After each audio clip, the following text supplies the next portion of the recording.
унесено по пътищата, пътеките, Сидзян, Дао, изкачването на осмицата, по стените на кръговрата всичките ти портрети, всичките ти представи за себе си, сънищата, сънят, алфа-ритъмът на бълнуванията, желанията на набъбналата луна, птиците разговарят на сен-зар, въздухът срича писмеността им, плачът на блудницата, която запали Вавилон, плачът на майката, която откърми Ерос вместо младенеца, плачът на дъба, под който погребахме слугинската преданост, плачът на смокинята, вятърът, кулите, небостъргачите, умноженият стон на мъжа, който те облада и се изгуби завинаги зад хълмовете, житата, дърветата на живота и на скръбта, пясъците, които те посипват, докато станеш златиста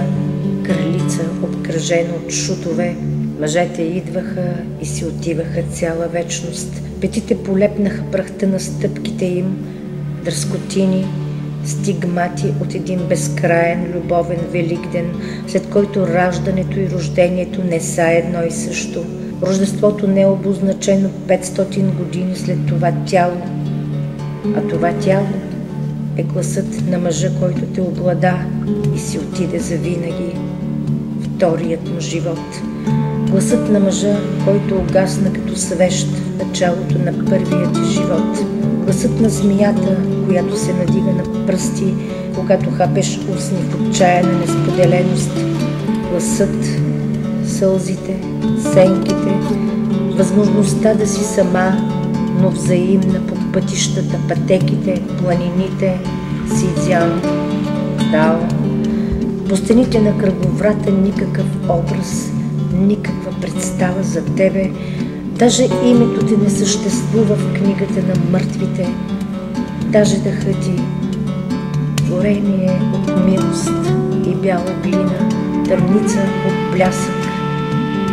Стига ти само един Бог, за да започнеш да дишаш.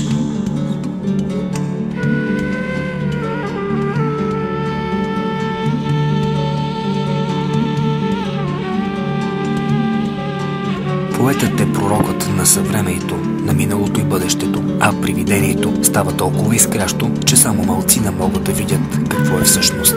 Като слънцето, което ни топли, но не може да видим